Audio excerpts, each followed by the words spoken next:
Mike Macdonald's journey through football is not a story that announces itself loudly. It does not begin with viral moments, charismatic press conferences, or early declarations of destiny. Instead, it unfolds quietly, deliberately, and with an almost obsessive commitment to understanding the game at a level deeper than most ever attempt to reach.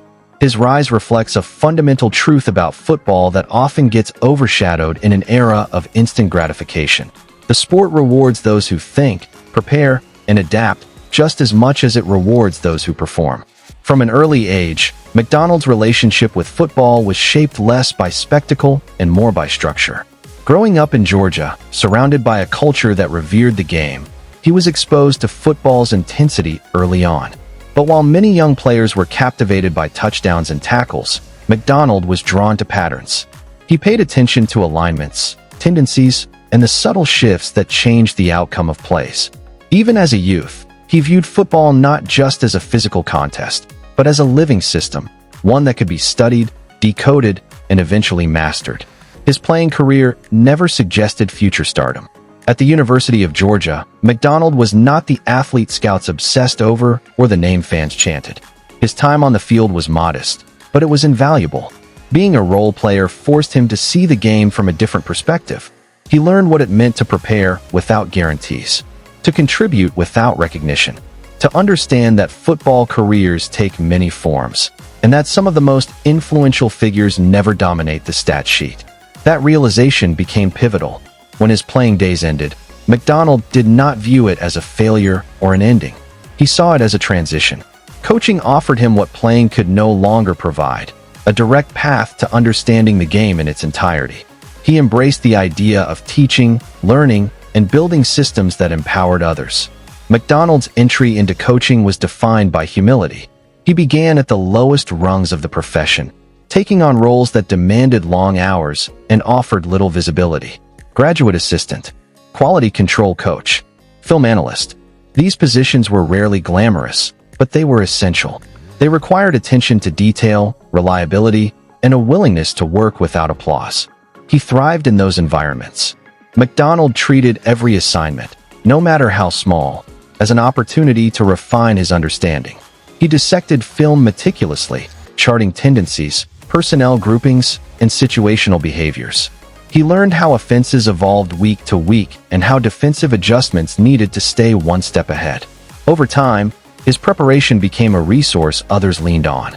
Coaches trusted his evaluations. Players trusted his clarity.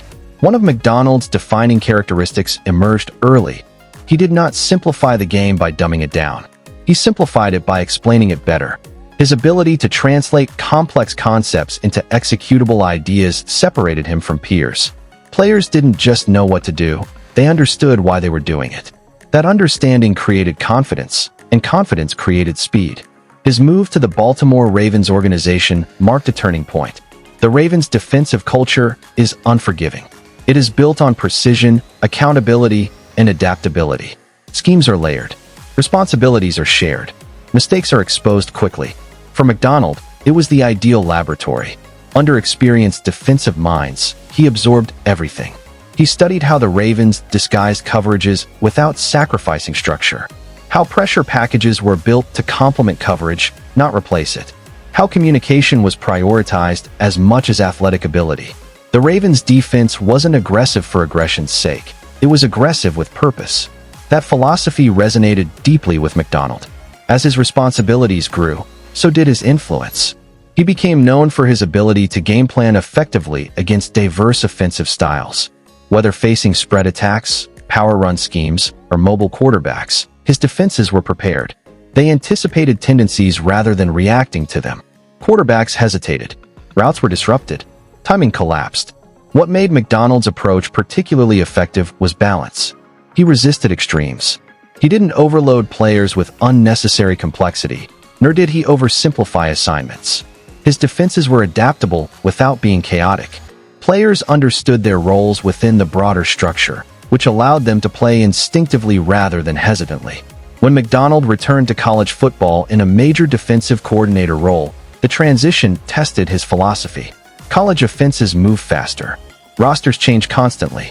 Preparation time is limited. Skeptics questioned whether his NFL-influenced approach could translate. It did, almost immediately. Under his leadership, defenses became disciplined, physical, and intelligent. Players executed with clarity. Communication improved. Adjustments were made seamlessly. Opposing offenses struggled not because they were overwhelmed by exotic schemes, but because they were consistently outmaneuvered. Macdonald's defenses dictated tempo. They forced offenses to play left-handed. They controlled games without needing to dominate headlines. His success reignited conversations about the value of intellectual coaching in a sport often driven by emotion. Macdonald didn't motivate through fear or theatrics. He motivated through trust. He believed that players perform best when they feel prepared, respected, and empowered. That belief shaped his leadership style. As his reputation grew, NFL organizations took notice. His name surfaced in head coaching discussions not because he marketed himself, but because his results demanded attention. Executives recognized his adaptability.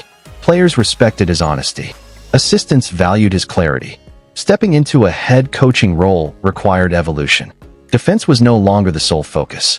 Culture, communication, and organizational alignment became central. Macdonald approached this challenge with the same discipline that defined his rise. He prioritized standards over slogans, processes over promises. He built environments where accountability was clear but supportive. Mistakes were addressed directly, without theatrics. Success was measured not just in wins, but in consistency of execution. His teams reflected that identity. They were resilient. They adjusted under pressure. They played with cohesion. One of Macdonald's most underrated strengths is emotional control. In high-pressure environments, he remains composed. That composure filters down. Players stay focused. Assistants stay aligned. Decisions remain grounded in preparation rather than impulse. In a league where panic often dictates outcomes, that steadiness is a competitive advantage. Strategically, Macdonald represents the modern defensive mind. He understands that offenses will always innovate, that no scheme remains dominant forever. His approach is evolutionary rather than ideological. He borrows concepts. He discards what no longer works. He adapts without losing identity. His defenses emphasize versatility. Players are asked to understand multiple roles. Linebackers cover. Safeties rotate. Edge rushers drop when needed. That versatility forces offenses to hesitate. It creates uncertainty, and uncertainty is the foundation of defensive success. Beyond X's and O's, Macdonald's impact is cultural. He exemplifies a leadership model rooted in preparation rather than performance. In an era where branding often precedes substance, his career reminds us that substance still matters. That credibility is built through consistency. That respect is earned through work. Mike Macdonald's journey is a testament to patience, to the idea that mastery cannot be rushed. That learning never stops. That success built quietly often lasts longest. He did not skip steps. He absorbed them. As his career continues to unfold, his influence will extend beyond his own teams. It will shape how young coaches approach development, how defenses are taught, how preparation is valued.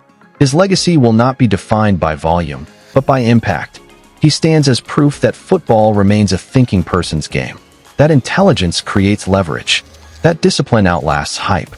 Mike Macdonald is not a product of overnight success. He is the result of years spent asking questions others ignored, of nights spent studying tendencies, of patience exercised when recognition was absent. And in that quiet, methodical rise, he has become one of the most respected minds in modern football. Thank you to all the fans for watching and supporting this story. Your appreciation for preparation, your respect for intelligence, and your love for football's deeper dimensions give meaning to journeys like Mike Macdonald's. If you enjoyed this long-form documentary, please like, share, and subscribe. More powerful football stories are coming, and we sincerely thank you for being part of the journey.